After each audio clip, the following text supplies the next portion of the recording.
Good. That lets me talk about myself, so I always enjoy that. Oh, was that on the video? All right, so one of the questions is, okay, Dr. Rutledge, if this MGB is so good, why isn't everybody doing it? And there's a couple little subtle points that have happened that kind of blocked it, but in fact it is spreading around the world now, so we're seeing lots of people doing it. So I'll kind of go through the whole story. Basically, the connection between the stomach and the bowel that we use is what's called a loop gastrojejunostomy. And gastrojejunostomy is a connection between the gastro, which is the stomach, and the jejunum, which is the small intestine. So we could decode that as it's a loop because the end of the stomach goes into the side of the bowel, so it's like a loop from a string or a rope into the side, and it's called a loop gastrojejunostomy, or a loop connection between the stomach and the bowel. And that loop was first invented by a guy named Theodore Billroth in the 1890s. Before gloves and masks. Anesthesia? And there was anesthesia. Yeah, you can't really cut open the belly. They had anesthesia, but a lot of people who had it passed away. I mean, they had a high death rate.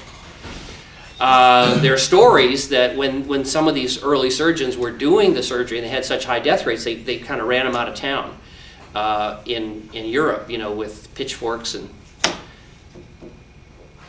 torches and things like that. But Billroth invented this and did a great job with it. And as we gained antisepsis and gloves and masks in the early 1900s, bigger and bigger abdominal surgeries happened, such that in the early 1900s we found out something about this loop connection, which was how everyone connected the intestine to the stomach after you cut away a tumor or an ulcer or something like that.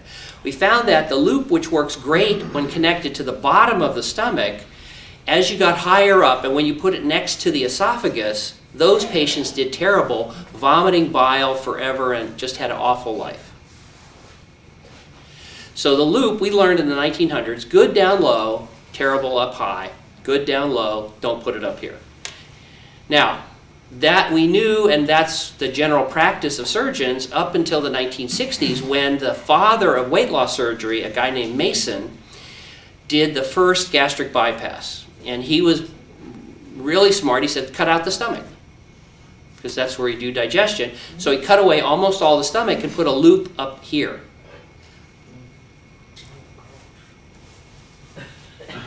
He put a loop up here, and every one of his patients, or a lot of them, had bile refluxing into the esophagus.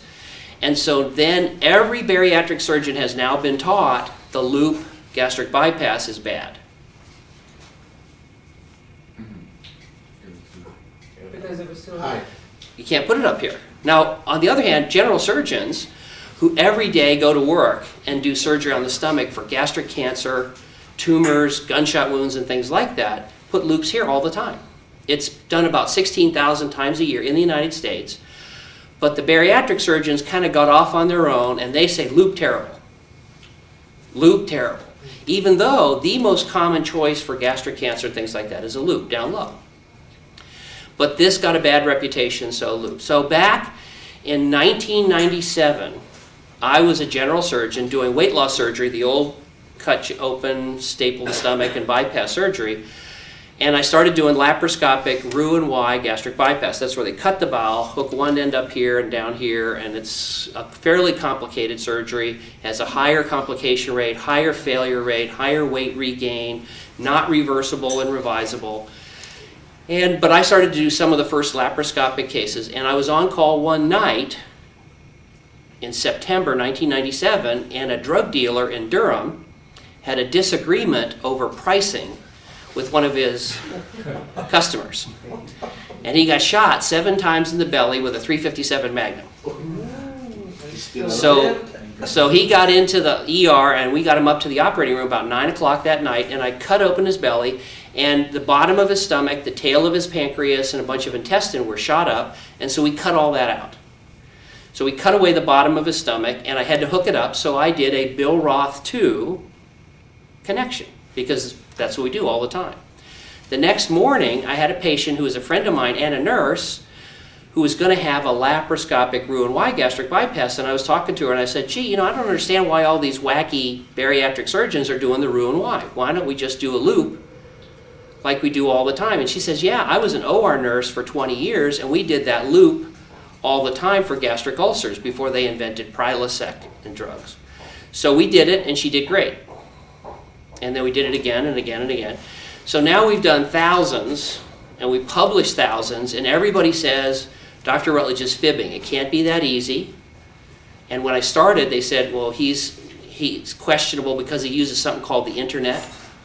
Because see, this is 14 years ago. I used the internet and email, and people, now they say, oh, Dr. Rutledge has videos on YouTube. And crazy, he's crazy. But so the United States has been very, very resistant to our claims that the MGB was great. Now, outside of the United States, other countries have started using the MGB because they're not quite as indoctrinated that the loop itself is bad. So now in England, there are 2 surgeons doing the MGB. In France, there are 2 programs that are doing the MGB. In Spain, there are 2 programs doing it. In Germany, Austria, in Italy, there's 2 programs doing it. One surgeon is doing the MGB through one port. And we saw him present last year at the meeting in Paris. There's a surgeon in Sicily doing it. There's a surgeon in Lebanon doing it. There's a surgeon in Turkey. There are 3 surgeons in Turkey doing it. There's a surgeon in Israel doing it. There are surgeons in India who's coming to actually visit in 2 weeks to watch surgery here. He's done about 300. There are surgeons in Hong Kong, China, Taiwan, Australia, Mexico, and several other South American countries. So it's been a long road, but the surgery, the loop, had a bad reputation, and it's not perfect, but it's a very good choice. And we think, compared to the disadvantages of the other surgery, we think it's the best. And one of the best things about it is we can do a revision so easily. God forbid that you don't get the weight loss you want. We can revise it very easily. So it's one of the other benefits. Or if you have too much. If you have too much, yes, we have patients. We've had about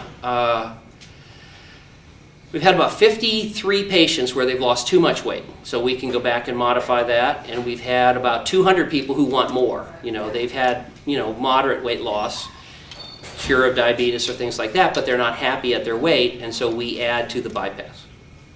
But that's kind of the story, and we are seeing this year insurance companies in the United States are now starting to pay for the MGB. And the big new development for us in the science side of things is something called level 1 evidence. In other words, imagine that there was a patient who had heart disease, and he went to a herb doctor, and the herb doctor said, you should take herbs. And then he goes to a psychic, and the psychic says, I can heal you by psychic power. And then he goes to a medical doctor and he says, I'll give you medicine. And he goes to a cardiologist and says, I'll do an angioplasty. And then he sees a surgeon who says, I'll cut you open and do a bypass. Now, the insurance company gets requests to pay for each one of those different things. And the insurance company actually sometimes just honestly doesn't know. Sometimes they're just being annoying, but sometimes they just don't know what they should pay for. So they look for what's called published scientific evidence. And the published papers in the scientific literature can be 3 flavors. One is it can be, here's my opinion. 2, it can be, I followed 100 patients. And then number 1, the best kind of evidence is something called a controlled prospective randomized trial. And what's exciting for me and the MGB is that in Paris last year, where I had to go for work, there are 3 articles of controlled prospective randomized trials comparing the MGB to the Roux-en-Y, and the MGB was better.